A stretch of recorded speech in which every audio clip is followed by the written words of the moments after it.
ಈ ಶತಮಾನದ ಸಂತರು, ಜ್ಞಾನಯೋಗಿಗಳು, ಮಾತನಾಡುವ ಮಹಾದೇವರಾಗಿರುವ ಪೂಜ್ಯ ಗುರುದೇವರ ಶ್ರೀಚರಣಕ್ಕೆ ಭಕ್ತಿಯ ಪ್ರಣಾಮಗಳನ್ನು ಸಲ್ಲಿಸುತ್ತಾ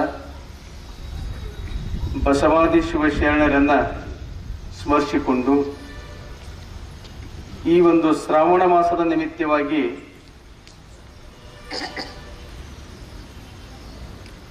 ಇವತ್ತು ಕಾಯಕ ಮತ್ತು ದಾಸೋಹನಂತ ವಿಚಾರವನ್ನ ನಮ್ಮೆಲ್ಲರಿಗೆ ಉಪದೇಶ ಮಾಡಿರುವಂತ ಮನುಗುಳಿ ವಿರಕ್ತ ಮಠದ ಪರಮ ಪೂಜ್ಯ ವಿರತೀಶಾನಂದ ಮಹಾಸ್ವಾಮಿಗಳ ಸನ್ನಿಧಾನಕ್ಕೆ ಶರಣಾರ್ಥಿ ಸಲ್ಲಿಸಿ ಎಲ್ಲ ಪೂಜ್ಯರಲ್ಲಿ ಹಾಗೂ ತಮ್ಮೆಲ್ಲರಲ್ಲಿ ಶರಣಾರ್ಥಿಗಳು. ಕಾಯಕ ಮತ್ತು ದಾಸೋಹ ಇದರ ಬಗ್ಗೆ ಬಹಳ ಸುಂದರವಾಗಿ ಪೂಜ್ಯರು ನಮ್ಮೆಲ್ಲರಿಗೆ ತಿಳಿಸಿಕೊಟ್ಟಾರೆ. ನಮಗ್ ಗೊತ್ತಿರಬೇಕು, ಈ ಕಾಯಕ ಮತ್ತು ದಾಸೋಹ ಈ ಎರಡು ಶಬ್ದ ಬಂದ್ರೆ ನಮಗೆ ಯಾರು ನೆನಪು ಬರ್ತದಂದ್ರ ಬಸವಣ್ಣವರ ನೆನಪು ಬರ್ತದೆ. 12ನೇ ಶತಮಾನದಲ್ಲಿ ಕಾಯಕವನ್ನ ಮಾಡಿ ಪ್ರಸಾದ ಮಾಡಬೇಕು ಅನ್ನಂಥದ್ದನ್ನ ಹೆಚ್ಚು ಬಸವಾದಿ ಶಿವಶರಣರು ಅದನ್ನ ಪಾಲನೆ ಮಾಡಿಕೊಂಡು ಬಂದರು. ಅವರು ನಡೆಗೆ ತಂದ್ರೆ ಅವ್ರು ನುಡಿದ್ರು, ಆ ರೀತಿ ನಡೆದರು. ಒಂದು ವೇಳೆ ಕಾಯಕ ಮಾಡದೆ ನಾವು ಪ್ರಸಾದ ಮಾಡಿದೆವು ಅಂದ್ರೆ ಅದು ಪ್ರಸಾದ ಆಗುವುದಿಲ್ಲ, ಅದು ಊಟವಾಗ್ತದನ್ನಂತ ಸಿದ್ಧಾಂತವನ್ನು ಹೇಳಿದ್ರು. ಪ್ರಸಾದ ಯಾವಾಗ ಆಗ್ತದಂದ್ರೆ ನಮ್ಮ ಬೆವರು ಸುರಿಬೇಕು, ನಮ್ಮ ಒಂದಿಷ್ಟು ಬೆವರ ಸುರಿದು ಆ ಬೆವರಿನ ಒಂದೇನ ಕಾಯಕ ಇರ್ತದಲ್ಲ ಅದನ್ನ ಯಾವಾಗಾದ್ರೂ ಅದರ ಅನುಭವ ಆಗ್ತದಂದ್ರೆ ಊಟ ಮಾಡುವಾಗ, ಪ್ರಸಾದ ಮಾಡುವಾಗ ಅದರ ಅನುಭವ ಆಗ್ತದೆ ನಮ್ಗೆ. ಇವತ್ತು ನಾವು ಮನೆಯಲ್ಲಿ ನಾವು ಪ್ರಸಾದ ಮಾಡುವಾಗ ಅಥವಾ ಮಠದಲ್ಲಿ ನಾವು ಪ್ರಸಾದ ಮಾಡುವಾಗ ನಮ್ಮಂತ ಸ್ವಾಮಿಗಳು ಊಟ ಮಾಡುವಾಗ ಪ್ರಸಾದ ಮಾಡಿ ನಾವು ಆ ಊಟದ ಪ್ರಸಾದ ರುಚಿ ತಗೊಳ್ಳುವಾಗ ಇದು ಎಲ್ಲಿಂದ ಬತ್ತು ಈ ಪ್ರಸಾದ ಅನ್ನಂಥದ್ದನ್ನು ವಿಚಾರ ಮಾಡಿದಾಗ ಅದಕ್ಕೆ 10 ಹಲವುಗಳು ನೆನಪಡ್ತಾವೆ. ಅದಕ್ಕೆ ನಮ್ಮ ಶ್ರಮದಿಂದ ಬರುವಂತ ಒಂದೇನು ಕಾಯಕದಿಂದ ಬರುವಂತ ಒಂದೇನು ಪ್ರಸಾದ ಇದೆಯಲ್ಲ ಅದರ ಆ ರುಚಿನೇ ಬೇರೆ.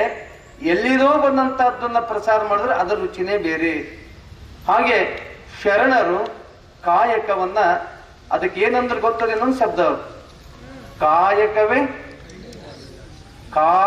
ಕೈಲಾಸ. ಕಾಯಕದಿಂದ ಅವರು ಕೈಲಾಸಕ್ಕೆ ಹೋದರು, ಕಾಯಕದಲ್ಲೇ ಕೈಲಾಸವನ್ನ ಕಂಡ್ರು. ಅವರಷ್ಟು ಅದ್ಭುತವಾದ ಸಂದೇಶವನ್ನು ಕೊಟ್ಟರು. ಅಪ್ಪುಗಳು ಬುದ್ಧಿಜಿಯವರು ಸುಮಾರು 30 ವರ್ಷ ಆಗಿರ್ಬೇಕು. ಅಲ್ಲಿ ತೆಳಗ ಶೇಂಗಾ ಬಿತ್ತಿದ್ದೀವಿ, ಇಲ್ಲೇ ಅದೊಂದು ಚಿಕ್ಕ ಪ್ಲಾಟ್ ಇದೆ, ಕಡೆ ಎಡಗಡೆ ನೋಡಿರ್ಬೇಕು, 1 ಎಕರೆ 2 ಎಕರೆ ಆಗ್ತದ, ಬಿತ್ತಿದ್ದೀವಿ. ಅಪ್ಪುಗಳು ಒಂದು ಊರಿಗೆ ಪ್ರವಚನಕ್ಕೆ ಹೋಗಿ ಬಂದ್ರು. ಅದ್ರಲ್ಲಿ ನಾವು ಕಸ ತಗಕ್ ಹತ್ತಿದ್ದೇವಿ, ಅದರಲ್ಲಿ ಎಡಿ ಹೊಡಿತಿದ್ದೇವೆ, ಎತ್ತುಗಳು ಇರ್ಲಿಲ್ಲ. ಒಂದು ಎಡಿ ಇತ್ತು, ಅದಕ್ಕೊಂದು ಹಗ್ಗ ಕಟ್ಟಿ ಒಂದ್ ಹಿಂಗ ಅಡ್ಡೊಂದು ಇದು ಕಟ್ಟಿದ್ದೇವೆ ನಗ. ಅಲ್ಲಿದೆ ಆಶ್ರಮದಲ್ಲಿ ಒಂದು ಗಿಡದ ಟಂಗೆ ಮುರಿದು. ಅಪ್ಪುಗಳು ಸಾಯಂಕಾಲ 4 ಗಂಟೆಗೆ ತೋಟದಾಗ ಬರ್ತಿದ್ರು. ಅವರು ಅಗತಿ ಮಾಡ್ತಿದ್ರು, ನಮ್ ಕೂಡ ಕಸ ತೆಗಿತಿದ್ರು, ನಮ್ಮ ಕೂಡ ಪ್ರಾರ್ಥನೆಗೆ ಅಲ್ಲಿ ಬಂದು ಕುಂದಿರ್ತಿದ್ರು. ಬೆಳಿಗ್ಗೆ ನಮ್ಮ ಕೂಡ ಪ್ರಸಾದಕ್ಕೂ ನಮ್ ಕೂಡ ಬರ್ತಿದ್ರು. ಅಲ್ಲಿ ಸಾಯಂಕಾಲ ನಾನು ಮತ್ತು ಕೃಷ್ಣ ಕಿತ್ತೂರು ಕದಾರಿಗೆ ಬಸವೇಶ್ವರ ಸ್ವಾಮಿಗಳು ಅವರು ನಾವು ಅಕ್ಕಳು ಕೂಡ ಹೋಗಿದ್ದೇವೆ. ನಾವು ಇಬ್ರು ಜಗ್ಗವರು ಅಕ್ಕಳು ಎಡಿ ಹಿಡಿತಿದ್ರು. ಅವಾಗ ಎಡಿ ಹಿಡಿದು ಒಂದು ಶಿಪ್ ಹಿಂಗ್ ಮಾಡಿದ್ರು. ತಲೆ ಮೇಲೆ ಅವ್ರದ್ದೊಂದು ವಸ್ತ್ರ ಇತ್ತು, ಅದನ್ನ ತಲೆ ಸುತ್ತಕೊಂಡು ಅಲ್ಲೇ ಮಲ್ಕೊಂಡ್ರು. ಅಲ್ಲೇನು ಹಾಸಿಗೆದು ಏನೇ ಇರ್ಲಿಲ್ಲ. ಮಲ್ಕೊಂಡು 5 ಗಂಟೆ ಆಯ್ತು. ಅವಾಗ 6 ಗಂಟೆಗೆ ಪ್ರಸಾದ ಮಾಡ್ತಿದ್ರು. ಪೂಜೆ ಪ್ರಸಾದ ಮುಗಿಸ್ಕೊಂಡು ಹೊಳ್ಳಿ ಬಂದು ಪ್ರಸಾದ ಮಾಡಿದ್ರು. ನಾವು ಬಂದು ಮುಂದೆ ಕೂತಿದ್ದೇವಿ. ಬಸವಲಿಂಗ ಸ್ವಾಮಿ ಒಳಗೆ ಇವತ್ತು ಪ್ರಸಾದ ಬಹಳ ಚಲೋ ಆಯ್ತು ನೋಡ್ರಿ ಅಂದ್ರು. ಯಾಕ್ರಪ್ಪ ಅಂತಂದ್ರ ಅಲ್ಲೇನು ಎಡಿ ನೀವು ಹಿಡಿದ್ರೆ ನಾ ಹಿಡಿದ್ನಲ್ಲ, ಇವತ್ತು ಪ್ರಸಾದ ಬಹಳ ಚಲೋ ಆಯ್ತಂದ್ರ. ಅಂದ್ರೆ ಅಂತ ಮಹಾತ್ಮರು ಕೂಡ ಕಾಯಕಕ್ಕೆ ಮಹತ್ವ ಕೊಟ್ಟು ಅನ್ನಂಥದ್ದು ಇವತ್ತು ನಾವು ಬೇಕಾಗ್ತದೆ. ಮಲ್ಲಿಕಾರ್ಜುನ ಮಹಾಶಿವೈಗಳು ಇವತ್ತು ಬಾವಿ ಕಡ್ದಾರ, ತೆಳಗಿನ 2 ಬಾವಿದ ಆಶ್ರಮದಲ್ಲಿ ನೋಡಿರ್ಬೇಕು. ಅದಕ್ಕೆ ಈ ಆಶ್ರಮಕ್ಕೆ ಯಾಕೆ ಮಹತ್ವ ಬಂದದಂದ್ರೆ, ಬರೇ ಹೇಳಿಲ್ಲ, ನುಡುದು ನಡೆದು ತೋರಿಸಿ ಬದುಕಿನಲ್ಲಿ ಅದನ್ನ ಅಳವಡಿಸಿಕೊಂಡಂತ ಮಹಾತ್ಮರ ತ್ಯಾಗಿಗಳ ಕಟ್ಟಿದಂತ ಇದೊಂದು ಯೋಗಾಶ್ರಮ ಅನ್ನಂತದ್ದು ಇವತ್ತು ನಾವು ತಿಳ್ಕೋಬೇಕಾಗುತ್ತೆ. ಆದ್ರಿಂದ ನಾವು ಇವತ್ತ ಮನೆಯಲ್ಲೇ ಆಗಲಿ,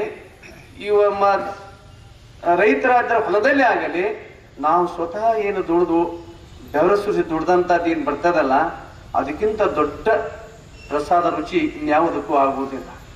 ಇವತ್ತಿನ ದಿನಮಾನದಲ್ಲಿ ನಾವು ನೋಡ್ತೇವೆ, ನಮ್ಮ ಮನೆಯಲ್ಲಿ ನಾವು ಅಡಿಗೆ ಮಾಡ್ಬೇಕಾದ್ರೆ ಆಳ್ ಹಚ್ಚಿ ಮಾಡಿಸ್ತೇವೆ. ಇವತ್ತು ಅದು ನಮ್ಮ ಶ್ರೀಮಂತಿಕೆ ಹೆಚ್ಚಾಗ್ಯೋದು ಅಥವಾ ನಾವು ಆಲಸ್ಯಗಳಾಗ್ಯವು ನಮಗ್ ಗೊತ್ತಾಗ್ತಾ ಇದೆ.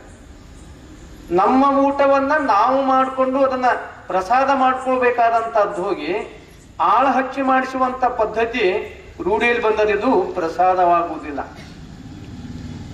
ಅದಕ್ಕೆ ಯಾವಾಗ ಆಗ್ತದಂತ ಕೇಳಿದ್ರೆ ಚಂದ ಬಸವಣ್ಣವ್ರ ಒಂದು ಮಾತನ್ನ ಹೇಳ್ಯಾರ, ನಿಮ್ಮೆಲ್ಲ ಗೊತ್ತಿದೆ ವಚನ. ಯಾವುದು ಪ್ರಸಾದವಾಗ್ತದೆ, ಯಾವದಕ್ಕೂ ಪ್ರಸಾದ ಅನ್ಬೇಕು. ಆ ಪ್ರಸಾದ ಮಾಡಿದಂತದ್ದು ಏನಾಗ್ತದೆ, ಇಲ್ಲಿ ಒಬ್ಬ ಲಿಂಗಾರ್ಚನೆ ಮಾಡಿದ್ರಂದ್ರೆ ಅಮಾಪಾವನವಾಗ್ತದಂತ ಅಂತ ಸಂದೇಶ ಕೊಡ್ತಾರ.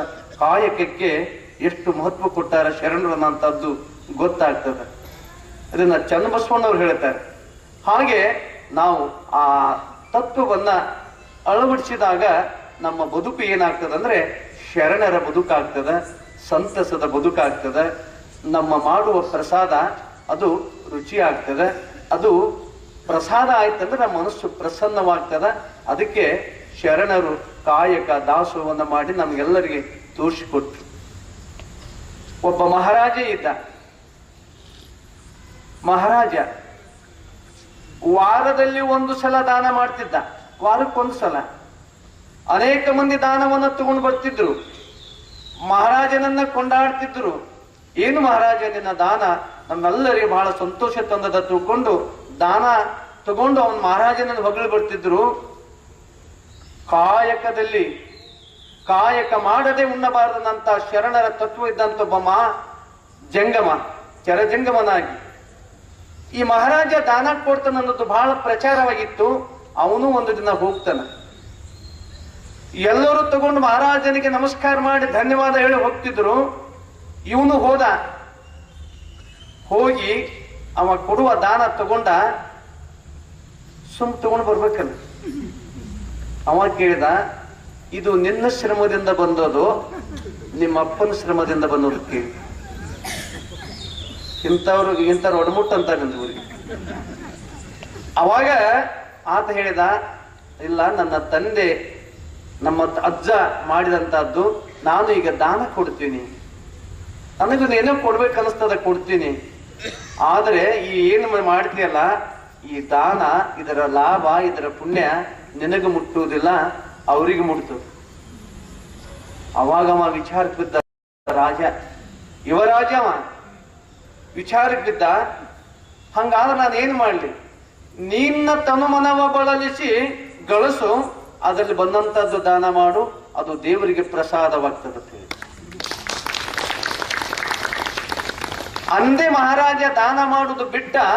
ಹಾಗಾದ್ರೆ ಏನ್ ಮಾಡತ್ ಕೇಳಿದ, ನೀನು ಗುದ್ಲಿಯನ್ನ ತೆಗೆದುಕೊಂಡು ಹೊಲಕ್ಕೆ ಹೋಗು, ನಿಂದೇ ಆದಂತ ಹೊಲಕ್ಕೆ ಹೋಗು, ನಟ್ಟು ಕಡಿ, ಅಲ್ಲಿ ಒಂದಿಷ್ಟು ಭೂಮಿಯನ್ನು ಹದ ಮಾಡು, ಬೀಜವನ್ನು ಹಾಕು, ಕಳೆ ಕಸವನ್ನ ತೆಗಿ, ಆ ಬೆಳೆಯನ್ನ ಬೆಳೆದು ಬಂದಂತದ್ದನ್ನ ನೀನು ಧಾನ್ಯ ರೂಪದಲ್ಲಿ ದಾನ ಮಾಡಬಹುದು, ಅದನ್ನ ಪ್ರಸಾದ ಮಾಡಿ ನೀನು ನೀಡಬಹುದು.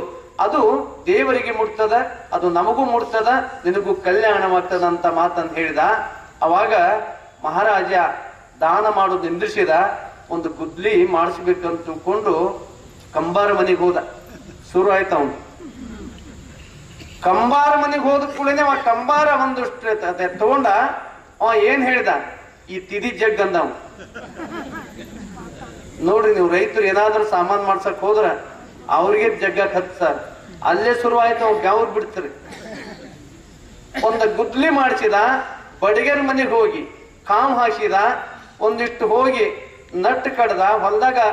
ಹೊಲಕ್ಕೆ ಹೋಗಿದ್ದಿಲ್ಲ ಮಹಾರಾಜ, ಬರೀ ದಾನ ಮಾಡ್ಕೋತ ಮನೆಯಲ್ಲಿ ಇದ್ದ. ಅರಮನೆ ಸುಖದ ಸುಪ್ಪತ್ತಿಗೆಯಲ್ಲಿದ್ದ. ಹೊಲಕ್ಕೆ ಹೋಗಿ ಎಲ್ಲ ನಟ್ಟು ಕಡ್ಯಾಕತ್ತ ಕರ್ಕಿ ತೆಗಿತಿದ್ದ.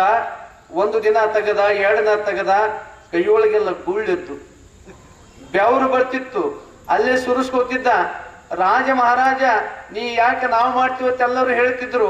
ಇದು ಇಲ್ಲ, ನಾನು ಮಾಡ್ಬೇಕಾದಂತ ಕರ್ತವ್ಯ ತಿಳ್ಕೊಂಡು ಒಂದಿಷ್ಟು ಎಲ್ಲ ಒಂದು 5-6 ಎಕರೆ ಜಮೀನವನ್ನ ಎಲ್ಲ ಹಸನು ಮಾಡಿ, ಮುಂದೆ ಮಳೆ ಆಯ್ತು, ಜೋಳವನ್ನ ಬಿತ್ತಿದ. ಸ್ವತಃ ಅವನೇ ಕಸ ತೆಗದ. 5-6 ತಿಂಗಳ ದಾರಿ ಕಾದ. ಮುಂದೆ ಫಲವತ್ತವಾದ ಬೆಳೆ ಬಂತು ಜೋಳ. ಅದನ್ನ ರಾಶಿ ಮಾಡಿದ. ರಾಶಿ ಮಾಡಿ ಮುಂದೆ ಒಂದು ದಿನ ಪ್ರಸಾದ ಮಾಡಿ ಮತ್ತೆ ದಾನ ಪ್ರಾರಂಭವಾಗ್ಯದಂತ ಬಾ ಅಂದ. ಮತ್ತೆಲ್ಲರೂ ಬಂದರು. ಎಲ್ಲರೂ ಆ ದಾನ ತಗೊಂಡು ಕೊಂಡಾಡಿ ಹೋದರು. ಇವ ಬಂದರು. ಯಾರೇ ಇವರು? ಕಲಿಸುವವರು, ಲೋಕಕ್ಕೆ ನೀತಿಯನ್ನ ಕಲಿಸುವವರು. 12ನೇ ಶತಮಾನದಲ್ಲಿ ಬಸವಣ್ಣವರು ಒಂದು ರೀತಿ ಇದ್ರು ಕೂಡ, ಚಂದ ಬಸವಣ್ಣವರು ಒಂದು ರೀತಿ ಇದ್ರು. ಅಂಗದ ಮೇಲೆ ಲಿಂಗ ಬಿದ್ದವರೆಲ್ಲ ಸಂಗಮನಾಥನೆಂಬ ಭಾವ ಬಸವಣ್ಣಗಲ್ಲದೆ ನನಗಾಗುದಿಲ್ಲ ಅಂತ ಹೇಳ್ತಿದ್ರು ಚಂದ ಬಸವಣ್ಣವರು. ಹಾಗೆ ನೀತಿಯನ್ನ ಜಗತ್ತಿಗೆ ಕಲಿಸಲು ಬಂದವರು ನಮ್ಮ ಶರಣರು.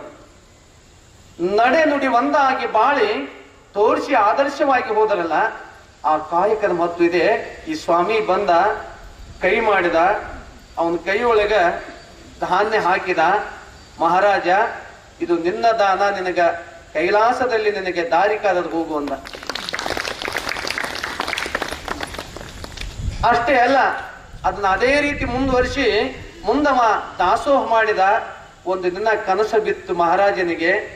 ಏನು ಬಿತ್ತು? ನಿನ್ನ ಜನ್ಮ ಸಾರ್ಥಕವಾಯಿತು, ನೀನು ದಾಸೋಹ ಮಾಡಿಯಲ್ಲ, ಇದು ನಿಜವಾದ ದಾಸೋಹ, ಇದರ ಅರ್ಥ ಅಂತ ತಿಳ್ಕೊಂಡು ಆ ಪರಮಾತ್ಮನ ಅನುಗ್ರಹ ಆಯಿತು. ಮುಂದೆ ಆ ರಾಜ ಒಬ್ಬ ದೊಡ್ಡ ಶರಣನಾಗಿ, ಒಬ್ಬ ಮಹಾತ್ಮನಾಗಿ ಹೋದಾನಂತದ್ದು ಬರ್ತದೆ. ಅದಕ್ಕೆ ಅಂತ ಸದ್ಭಕ್ತನ ಮನೆಯಲ್ಲಿ ಯಾರು ದುಡಿತಾರೋ, ಬೆವರ ಸುರಿಸಿ ದುಡಿತಾರೋ, ಅಲ್ಲಿ ಯಾರು ಲಿಂಗಾರ್ಚನೆ ಮಾಡ್ಕೋತಾರಲ್ಲ ಅವರು ಪಾವನವಾಗ್ತಾರನ್ನಂಥದ್ದು ಶರಣರ ಸಂದೇಶ. ಅಂತ ಒಂದು ಸಂದೇಶವನ್ನ ಇವತ್ತು ಪೂಜ್ಯ ಗುರುಗಳು ಬಹಳ ಸುಂದರವಾಗಿ ಹೇಳಿದ್ರು.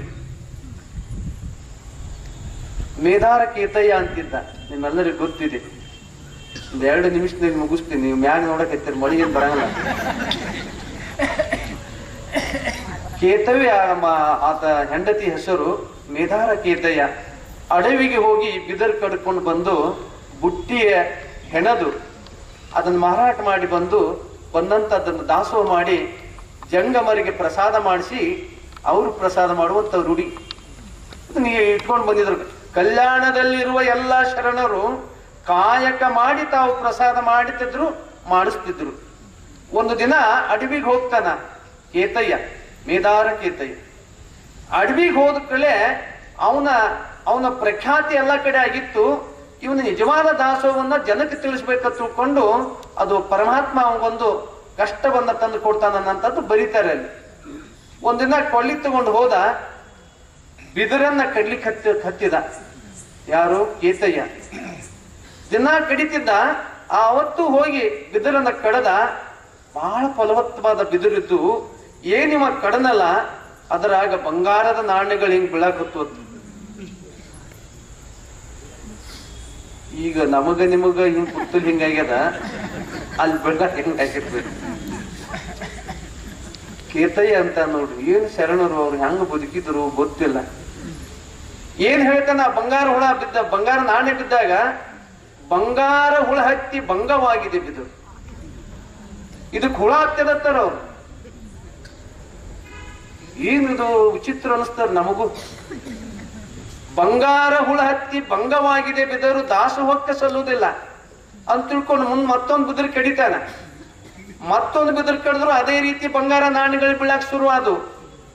ಇದನ್ನ ಬಡ್ಡಿ ಒಳಗೆ ಕಡಿಬಾರ್ದು, ತುದ್ಯಾಗ ಹೋಗಿ ಕಡಿಬೇಕಂತ ತಿಳ್ಕೊಂಡು ಮ್ಯಾಗ ಹತ್ತಾನ. ಬಿದಿರು ಕಡಿತಾನ, ಕೈ ಜಾರ್ತದ, ಕೆಳಗೆ ಬೀಳ್ತಾನ. ಎದೆಯಲ್ಲಿ ಬಿದಿರು ನಡ್ತದ, ರಕ್ತ ಚಿಮ್ತದ, ಆದರೆ ಕಾಯಕ ಬಿಡುದು. ಮತ್ತೆ ಕೆಳಗಿಳಿದು ಆ ಬಿದಿರು ತಗೊಂಡು ಮನೆಗೆ ಬರ್ತಾನೆ. ಮನೆಗೆ ಸೂರ್ಯ ಮುಳುಗುತ್ತಿರ್ತದ. ರವಿ ನನ್ನ ಆಣೆ ಆಗಿದೆ, ನಿನಗೆ ನನ್ನ ದಾಸೋಹ ಆಗುತ್ತಕ್ಕ ಮುಳುಗಬೇಡ ಅಂತ ಹೇಳ್ತಾನ. ಮೇದಾರ ಕೇತಯ್ಯ ಸೂರ್ಯ ಮುಳುಗಬೇಕಾಗಿತ್ತು. ಅವನ ಮಾತು ಕೇಳಿ ಸೂರ್ಯ ಹಾಗೆ ನಿಂತ. ಯಾಕಂದ್ರೆ ಇದು ಕಾಯಕ ನಿಷ್ಠೆ ಅಂತ ಕರೀತಾರೆ. ಇದು ಕಾಯಕ ನಿಷ್ಠೆ. ಆ ಬಿದಿರನ್ನ ಶೀಳಿ ಪುಟ್ಟಿ ಮಾಡಿ ಹೆಂಡತಿ ಕೇತವ್ಯನೇ ಕೈ ಕೊಡ್ತಾನ. ಹೋಗಿ ಮಾರಾಟ ಮಾಡ್ಕೊಂಡು ಬಂದು ದಾಸೋಹ ನಡೀತದ. ಎಲ್ಲ ಪ್ರಸಾದ ಮಾಡಿ ಹೋಗ್ತಾರ, ಆನಂದ ಪಟ್ಟು ಹೋಗ್ತಾರ. ಈ ಕಡೆ ಹೇಳ್ತಾನ, ಇಲ್ಲಿ ಅಲ್ಲಿವರೆಗೆ ಹೆಂಡತಿಗೆ ಹೇಳಿಲ್ಲವ. ಇಲ್ಲಿ ಒಂದು ಬಿದಿರು ಚುಚ್ಚಿದೆ ತೆಗಿ ಅಂದಾಗ ಈ ಬಿದಿರನ್ನ ಕಿತ್ತಿದಳು. ರಕ್ತ ಚಿಮ್ಮಾಕತ್ತು. ಆ ಕೇತಯ್ಯನು ಮೂರ್ಛೆ ಹೋದ. ಆ ಕಡೆ ರವಿ ಮುಳುಗಿದಾನಂತದ್ದು ಬರ್ತದೆ. ಅದು ಕಥೆ ಬಹಳ ದೊಡ್ಡದದ. ಕೊನೆಗೆ ಕೇತವೇ ಅಳ್ಳಿಕ್ ಶುರು ಮಾಡ್ತಾಳ. ಮೂರ್ಛೆ ಹೋಗ್ಬಿಡ್ತಾನ ಅಷ್ಟೇ. ಬೆಳಗಿನ ಸಮಯ ಹೂಗಾರ ಮಾದಯ್ಯ ಬರ್ತಾನೆ. ಎಲ್ಲರ ಮನೆಗೆ ಹೂ ಹಾಕೋತ. ಅವನ್ ಗೊತ್ತಾಕದ. ಬಸವಣ್ಣರ ಅನುಭವ ಮಂಟಪಕ್ಕೆ ಹೋಗ್ತದೆ ಸುದ್ದಿ. ಬಸವಣ್ಣ ಶರಣರ ಬರವನೆಗೆ ಪ್ರಾಣ ಜೀವಾಳವನ್ನುವಂತೆ ಅವನ ಪ್ರಾಣವೇ ಹೋಗ್ಬಿಡ್ತಾನೆ. ಮೂರ್ಛೆ ಹೋಗ್ಬಿಡ್ತಾನೆ ಬಸವಣ್ಣ. ಕೇತೈ ಹೀಗಾಯ್ತಾ ಅಂತ ತಿಳ್ಕೊಂಡು ಅಲ್ಲಿಂದ ಮಡಿವಾಳ ಮಾಚಯ್ಯ ಗಂಟಿ ಬಾರಿಸ್ತಾನೆ. ಎಲ್ಲಾ ಶರಣರು ಇದು ಹಿಂಗ್ಯಾಕಾಯ್ತು ತಿಳ್ಕೊಂಡಂದಾಗ ಮತ್ತೆ ಕೈಲಾಸದಲ್ಲಿ ಅರಿವಾಗಿ ಮತ್ತೆ ಮೇದಾರ ಕೇತಯ್ಯ ಪ್ರತ್ಯಕ್ಷನಾಗಿ ಮತ್ತೆ ಎದ್ದಾನಂತದ್ದು ಬರ್ತದ. ಇದು ಕತೆ ಮಂತ್ ಹೇಳ್ಕೋತ ಹೋದ್ರ ರಾತ್ರಿ 10 ಆಗ್ತದೆ. ಅದಕ್ಕೆ ಶರಣರ ಕಾಯಕವನ್ನ ಮಾಡಿ ಪ್ರಸಾದ ಮಾಡಿ ಆ ಕಾಯಕ ತತ್ವವನ್ನ ಜನತೆಗೆ ತಿಳಿಸೋದಂತ ಮಹಾಶಿವಶರಣರ ಬದುಕು ಅತ್ಯಂತ ಪ್ರಾಮಾಣಿಕವಾಗಿರುವಂತಹದ್ದು. ಅದಕ್ಕೆ ಮಲ್ಲಿಕಾರ್ಜುನಪ್ಪ ಅವರು ಬಾವಿ ಕಡಿಯುವಾಗ ನಾವು ಕಡಿತೇವಲ್ರಪ್ಪ, ನೀವ್ಯಾಕೆ ಹೈರಾಣ ಆಗ್ತಿರತ್ ಯಾರೋ ಭಕ್ತರು ಕೇಳಿದಾಗ, ನೀನು ಕಡಿ ನಾನು ಕಡಿತೀನಿ, ನೀ ಮಾಡಿದ್ ನಿಂದು ನಾ ಮಾಡಿದ್ ನಮಗ್ ಹತ್ತಿದ್ರು. ಅಷ್ಟು ಅಪ್ಪುಗಳು ಕಾಯಕದ ಮೇಲೆ ಕೊಟ್ಟಂತವ್ರು. ಈ ಜೋಗುಳದಲ್ಲಿ ಒಂದು ಆಶ್ರಮ ಇದೆ, ಗೊತ್ತಿರ್ಬೋದು ನಿಮಗೆ. ಅಪ್ಪುಗಳು 25 ವರ್ಷ ಆಯ್ತು ಒಂದು ಆಶ್ರಮ ಉದ್ಘಾಟನೆ ಆಗಿ. ದಿನಾಲು ಬುದ್ಧಿಜಿಯವರಲ್ಲಿ ನಟ್ಟು ಕಡಿತಿದ್ರು. ಕುಲಕರ್ಣಿಯರ್ ತೋಟ ಅದು ಆಶ್ರಮದ ಅಲ್ಲ ಮತ್ತದ. ಅವರು ತೋಟದಾಗ ಊಟ ಮಾಡ್ತಿದ್ರು, ನಮಗೂ ಕಡ್ಲಿಕ್ಕೆ ಹಚ್ತಿದ್ರು. ಆ ರೀತಿಯಾಗಿ ಅಪ್ಪುಗಳು ತಾವು ನುಡಿದರು, ನಡೆದರು, ಕೊನೆಗೆ ದೇವರಾಗಿ ಹೋದ್ರಲ್ಲ. ಇದು ಕಾಯಕದ ತತ್ವ, ನುಡಿದಂತೆ ನಡೆದಂತ ತತ್ವ ಅಂತ ಮಹಾತ್ಮರ ಸಂದೇಶಗಳನ್ನ, 12ನೇ ಶತಮಾನದ ಶರಣರ ಸಂದೇಶಗಳನ್ನ ಇವತ್ತು ನಮ್ಮ ಮನಗೂಳಿ ಪೂಜ್ಯರು ಬಹಳ ಸುಂದರವಾಗಿ, ನಾನು ಫೋನ್ ಮಾಡಿದಾಗ ಯಾವ ವಿಷಯ ಹೇಳಿ ಅಂತ ಕೇಳಿದ್ರು ಅವರು. ಲಿಂಗದ ಬಗ್ಗೆ ಹೇಳಿ ಅಂತ ಕೇಳಿದ್ರು ಅವರು. ಲಿಂಗದಕ್ಕಿಂತ ಕಾಯಕ ದಾಸೋಹ ಮಾಡಿದ್ರೆ ಒಳ್ಳೇದು ಅಂತಂದಾಗ ಅದನ್ನ ಬಹಳ ಕಾಳಜಿಯಿಂದ ಅಧ್ಯಯನ ಮಾಡಿ ನಿಮ್ಮೆಲ್ಲರಿಗೆ ತಿಳಿಸುವಂತ ಕಾರ್ಯವನ್ನ ಮಾಡಿದ್ದಾರೆ ಪೂಜ್ಯರು.